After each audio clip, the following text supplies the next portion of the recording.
Hello idlers, this is your Colonel speaking, and ladies and gents, we have new events and we're going to check them out here.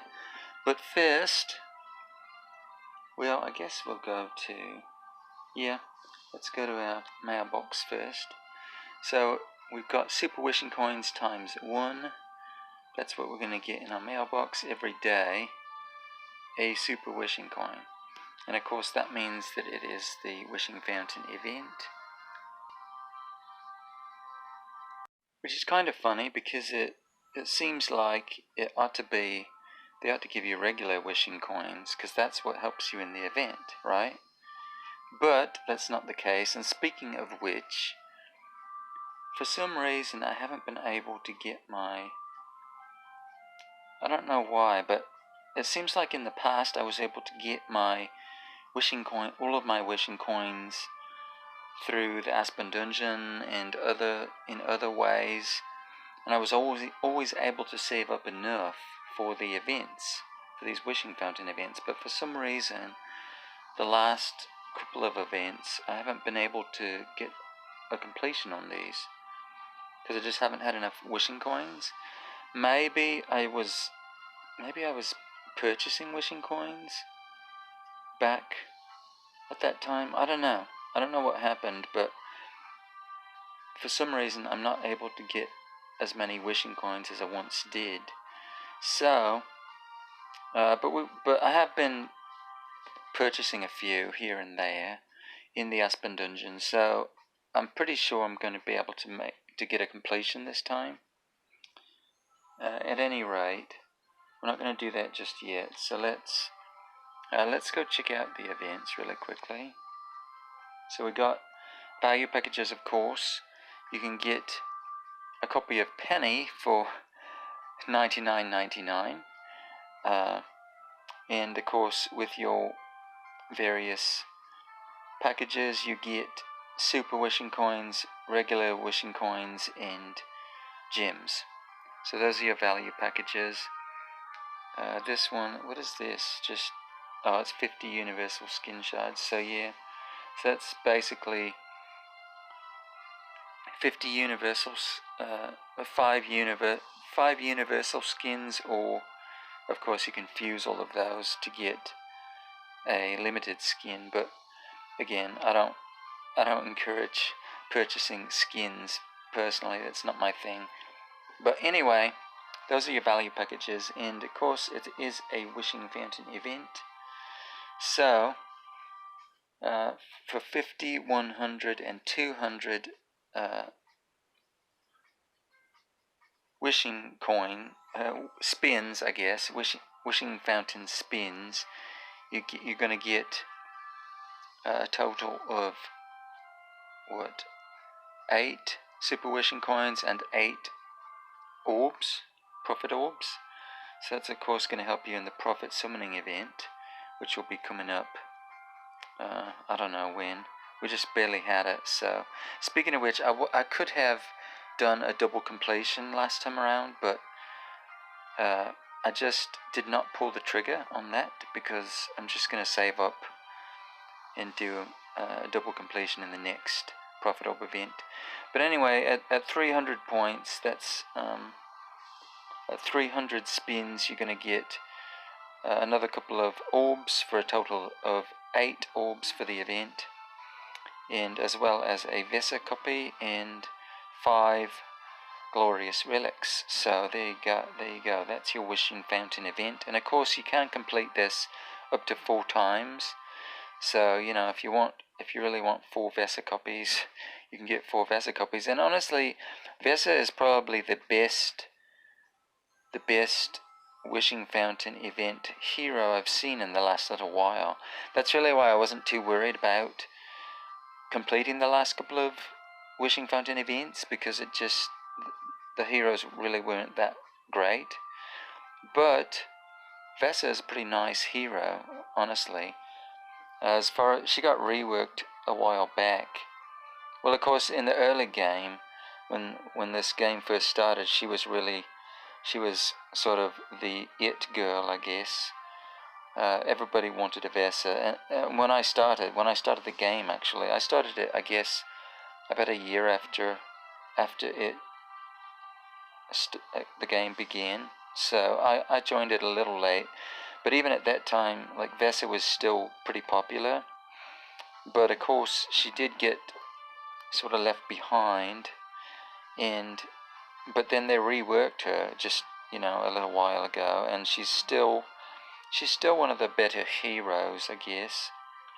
I mean, well, I don't know. I wouldn't call her top of the top tier, but she is still pretty useful. And in fact, if I complete this event, that will be an E5 Vesa for me. So I've been sort of collecting Vesa copies, and I haven't really gotten around to building her. I mean, I have a 6-star Vesa, and that's all. So this will give me enough copies to actually E5 her. Of course, that's not going to happen anytime soon. I got other priorities, but it'll be nice to have all the copies of Vesa. So anyway, that's your Wishing Fountain event, and next we also have Shelter Mission. And so for Shelter Mission, we got basically, let's see, it looks like we got Ormus for the Fortress faction, and since there aren't any 4-star priests, you're going to be using 4-star mages to complete this portion of the event. And of course, I don't have any right now, so I'll need to fix that. But I do have an Emily. I guess I could trade in for an Ormus, so that'll be all right. So next up, what do we have? We have a Corpse Demon from the Shadow faction, and Corpse Demon. And of course, with each of these, you're going to get a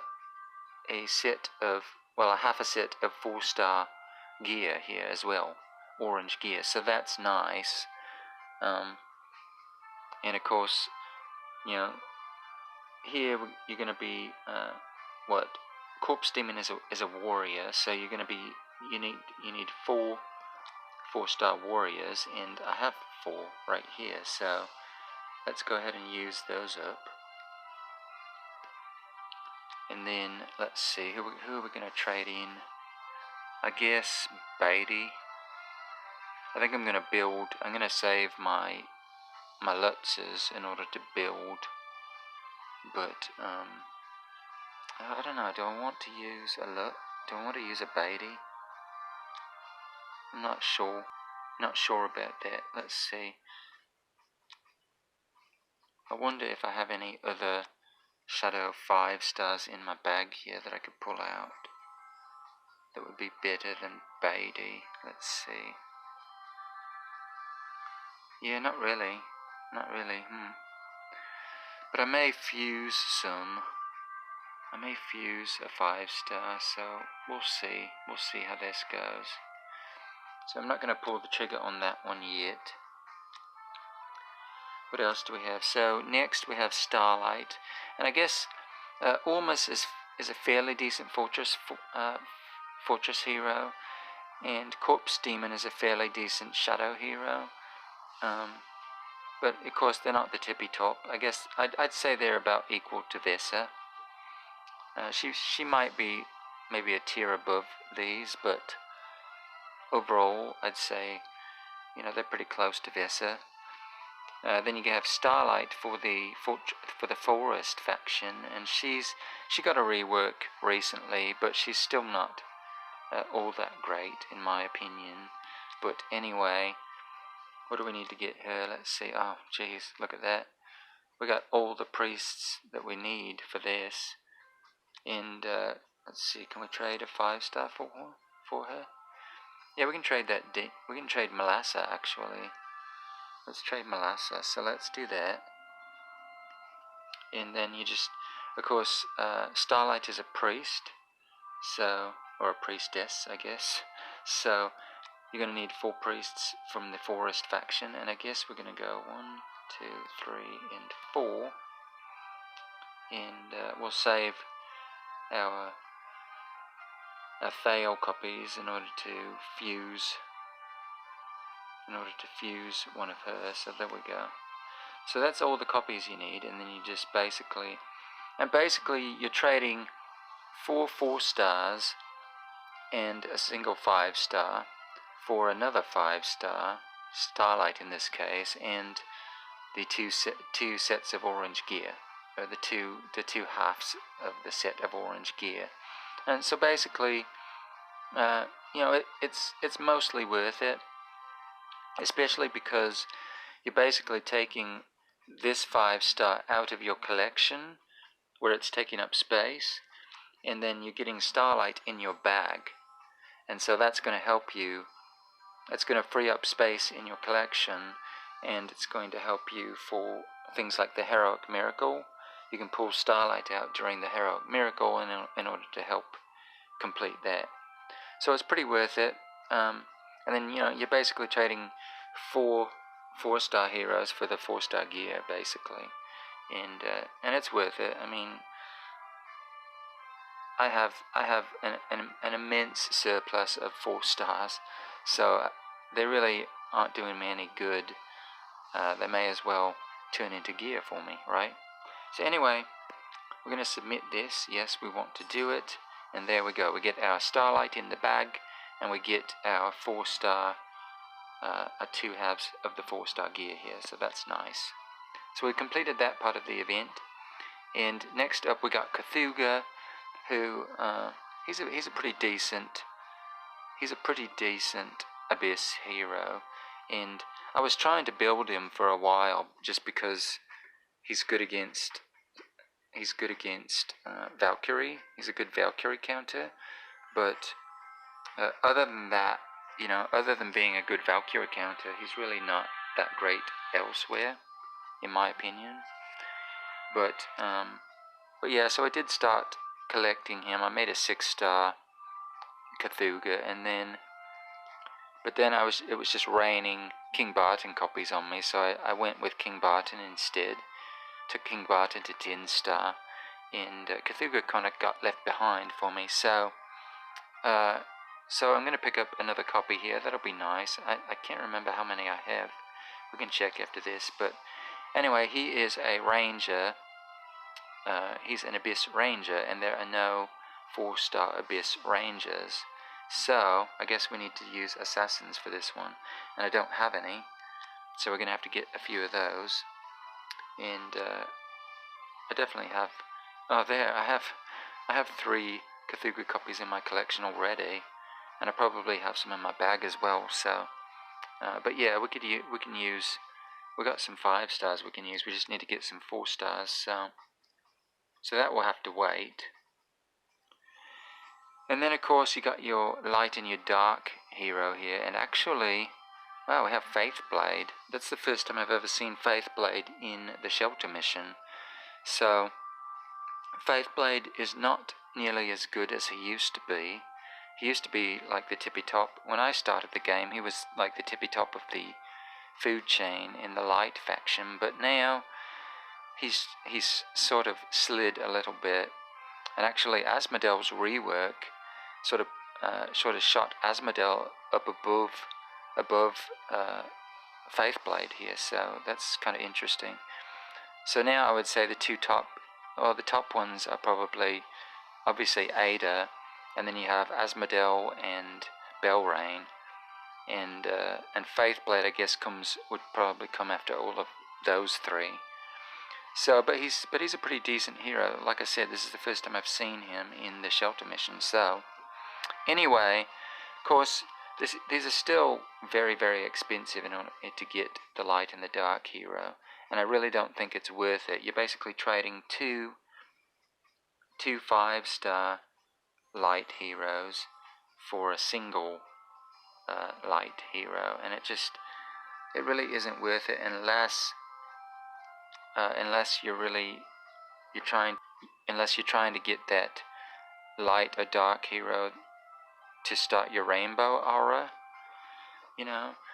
Like I had a rainbow aura going pretty much from the beginning, but I was using just like a dark spirit, a 6-star dark spirit, and it was, or did I have actually I probably just had a 5-star dark spirit. Anyway, I just couldn't get any dark heroes to replace it, and I finally just got sick of it, and I bought a Das Moja here from the shelter mission just to get, just to have a decent hero to use rather than my dark spirit. So I guess sometimes it's useful to get one of these heroes, but generally I just trading two 5-stars for plus 2,000 gems for a single 5-star light to dark unit really isn't worth it, in my opinion.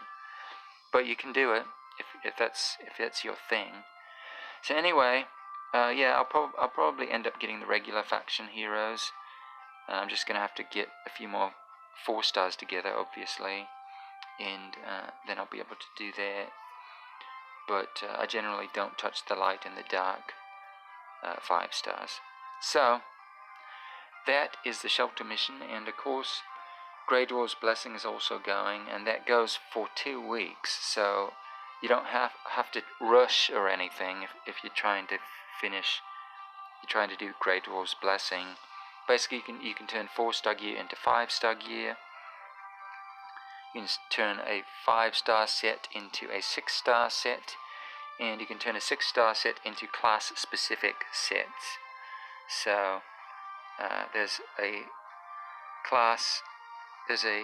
class-specific set of armor for each different class, each of the 5 classes. So you can change 6-star gear into class-specific sets, and basically it's definitely worth it to do these. I like to do the 5-star into the 6-star set. That's nice and cheap.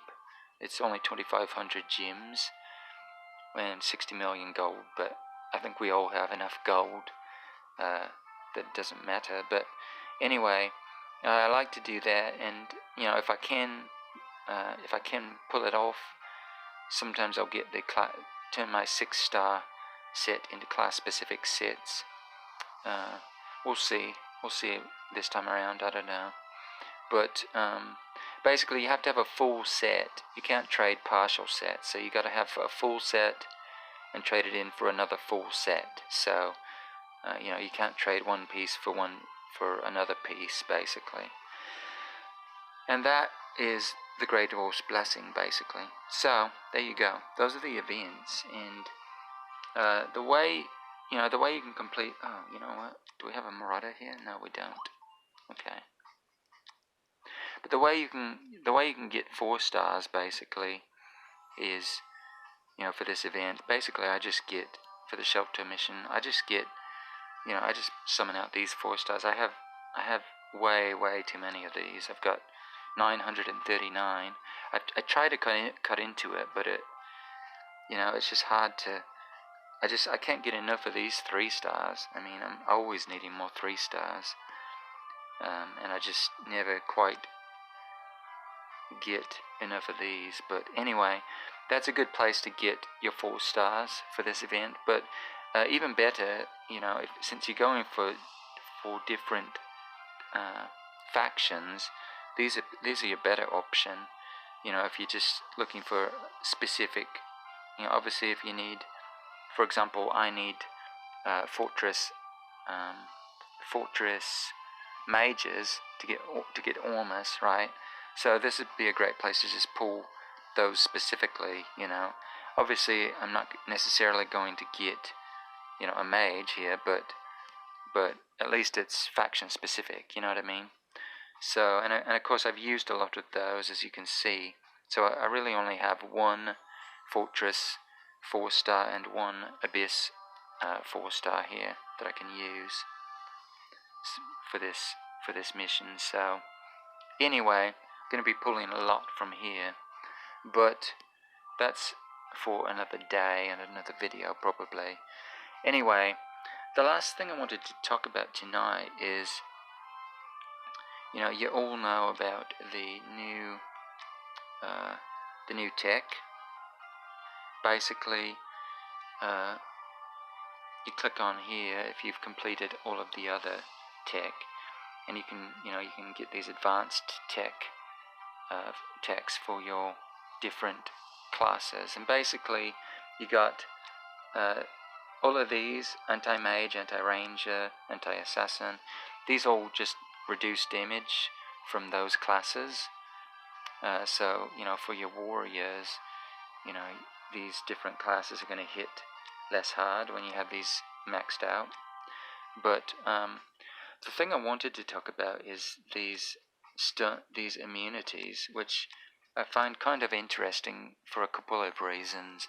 Basically, I'm not sure they really thought this out really well, but anyway, I think making it so you can make your units immune to crowd control is just, I think that's really going to lead to some interesting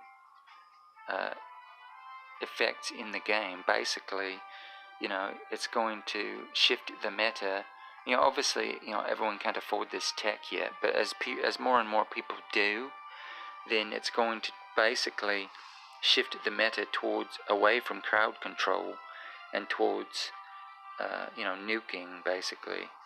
Which really, at high levels, if you've seen a lot of high level battles, that's really where they're at anyway. And basically, your high level battles, you just have like, Adas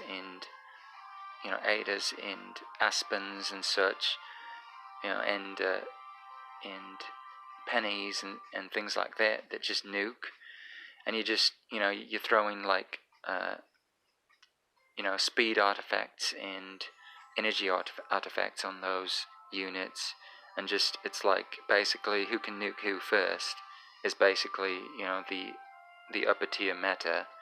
And this seems like, to me, this is just going to push that meta down to the lower levels quicker. So that's where this game is headed, basically, at least at the moment. And I don't see that really changing anytime soon. I really thought when they introduced Valkyrie that they were gonna, that kind of turned crowd control on its head a bit. But people still, it didn't, you can't really change the meta with a single unit like that. And they really didn't follow up Valkyrie with any other units that did that. So a lot of people still use crowd control in the, in the lower tiers.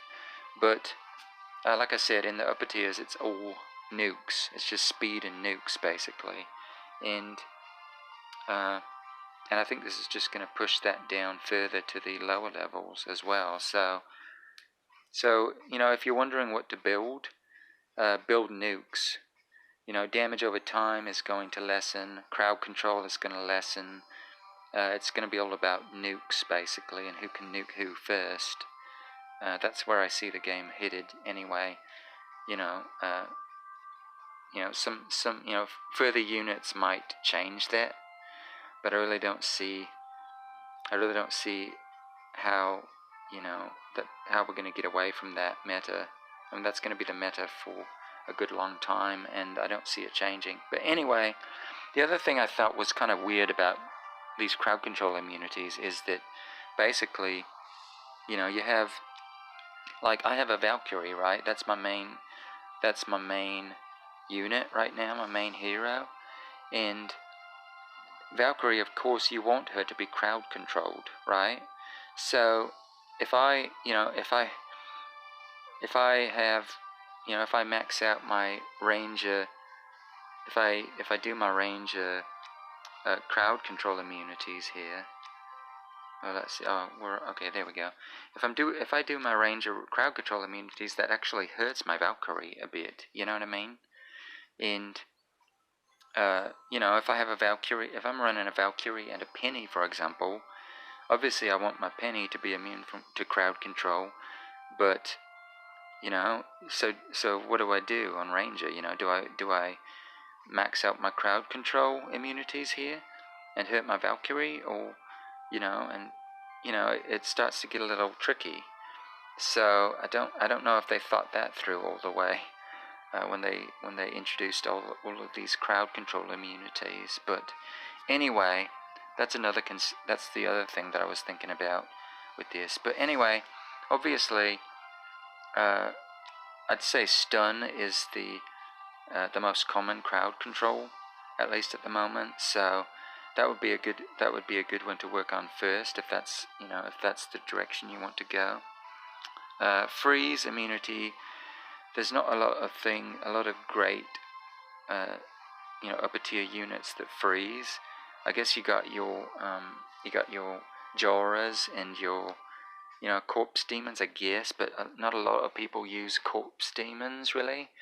So so I don't know if freeze would really be a good focus at the moment. Again, I mean, there's ice blink and things like that, but really, there aren't a lot of top tier units that freeze anymore. So I don't know if I'd go for that. Now petrify is also pretty common. A lot of people run Dark Arthandals, and and you got your Kamaths still that petrify. You got your petrify monster that some people use, the golem, I guess people call it. So petrify might be a good one to focus on after you max out your stun, and then twine immune. I don't know that Oberon's the only unit that twines right now, so I don't know if they're planning on releasing more twining units. But for now, I really don't. I don't personally see a lot of Oberons. But if you're running into a lot of Oberons, maybe you'd want to mess around with twine. But I really don't see a whole lot of use for that at the moment. Until Oberons get more widespread, or else that other twining units are released. So anyway, I just thought I'd mention that tonight, because it's something I've been thinking about.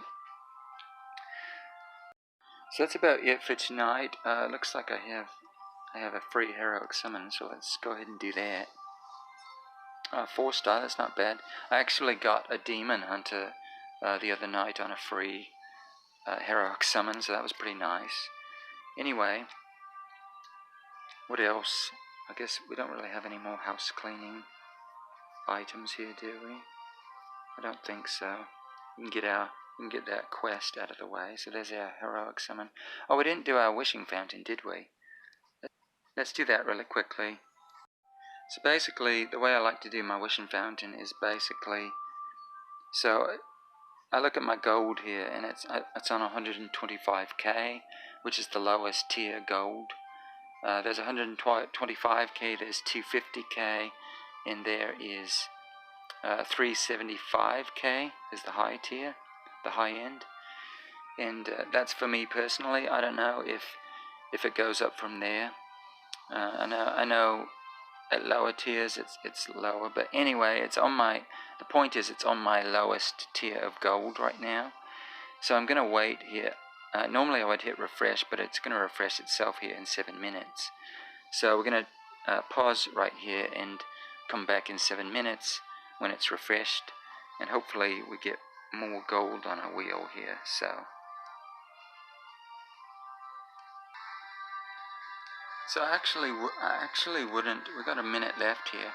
I actually wouldn't mind. I'd actually wouldn't mind having a Lutz on the wheel. That's kind of nice, because that would be a 10-star Lutz, a nice 10-star food Lutz for me. But I'm gonna let it refresh. Hopefully, maybe Lutz will stay on the wheel.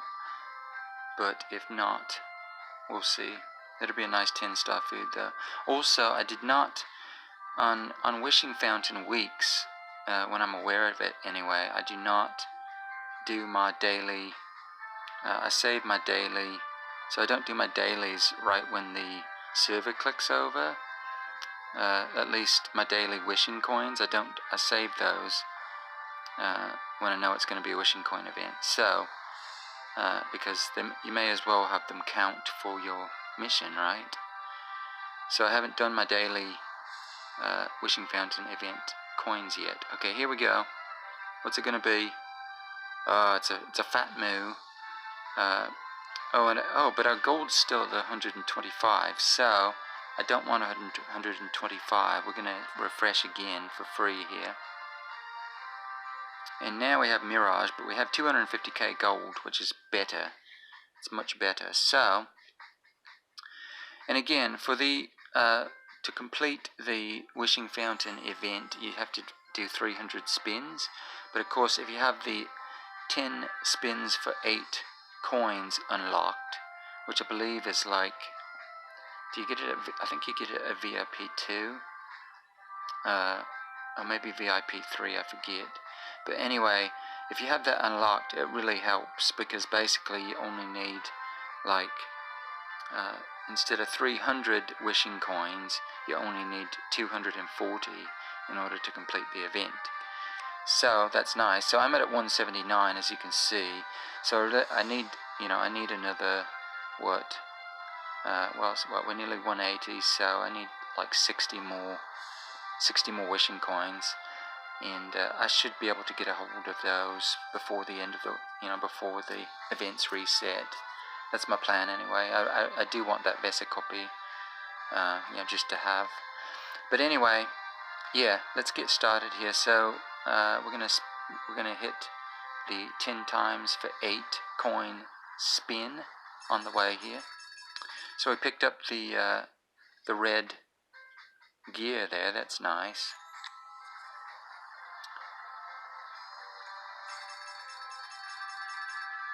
And not a whole lot there, but this is why you want your gold maxed out, because you're going to get a lot of gold spins on the wheel, and you may as well have them count for something,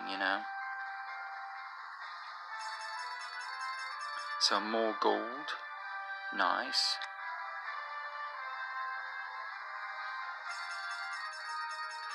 So now we got a purple artifact there, but that's all. So basically I just spin these generally until I get the hero shards there. There they are, the 4-star hero shards. And sometimes I'll spin until I get the, this item as well. But I think we're gonna call it there for tonight, because because again, I really don't. I mean, I don't need a Mirage copy. I'd rather get, like I said, I'd rather get Lutz, so I can have a 10-star Lutz for food. But we're gonna end it here. And besides that, these, the odds on these are really slim anyway. 1.5. What are the odds on this? 2%. And then the odds on that are 6.5. Yeah. So generally I spin until I get these shards off the wheel, and then call it good. So we'll spin some more tomorrow, and the next day, and the next day, etc., etc. So I like to spread my wishing coins out over the whole event, and I do that as well just because, well, I guess it doesn't matter as much, does it? Because you get 2 free spins every day anyway, but still, it does conserve those two spins, so you may as well. Anyway, that's all for tonight's events, everybody. What did we get here? Oh, we got 50. We did 50 spins, didn't we? Okay, great. And I was gonna say I've made some more progress in the Tower of Oblivion. We're up to 565, which is really nice, and that's all due to my E5 Shia. She's still working for me.